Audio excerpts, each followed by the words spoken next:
Une semaine seulement après la rentrée scolaire, nouveau changement de protocole. Dorénavant, quand un élève est positif dans une classe, un test PCR ou antigénique n'est plus obligatoire pour ses camarades cas contact. 3 autotests gratuits suffisent. Ce matin à La Rochelle, la plupart des parents se disent satisfaits de cette mesure. Ça va être plus pratique pour faire les tests et voilà, il n'y a pas besoin de se déplacer et faire des queues à plus en finir. Ça simplifie les choses, c'est très bien pour nous, parents. C'est compliqué pour une maman de faire ça, parce que c'est vrai qu'on voit l'attitude de son enfant. Déjà, je pense que pour les professionnels de santé, c'est très compliqué. Pour nous, encore peut-être plus. Après, c'est vrai qu'on est plus en sécurité quand c'est une pharmacienne ou c'est quelqu'un de professionnel qui le fait. Mais en tout cas, l'enfant sera plus rassuré, peut-être que si c'est sa maman qui le fait.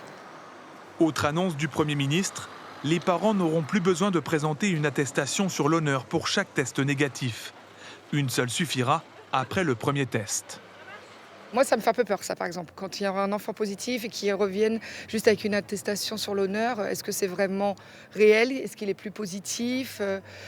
Enfin, voilà, mais ça va être compliqué à gérer. Enfin, plus besoin de venir récupérer immédiatement son enfant à l'école s'il est cas contact. Les parents pourront attendre la fin des cours. Une mesure loin de pouvoir enrayer les contaminations, selon les syndicats enseignants. À chaque fois qu'on a un enfant déclaré positif, il faut quand même appeler les familles et même si c'est le soir même, alors on ne vous dit pas les conséquences, si c'est le soir même, ça veut dire que pendant la journée, d'autres enfants vont pouvoir être contaminés. Donc on pense que ce sera pire après. Pour dénoncer des règles sanitaires insuffisantes selon eux, tous les syndicats de l'éducation ont appelé à la grève ce jeudi.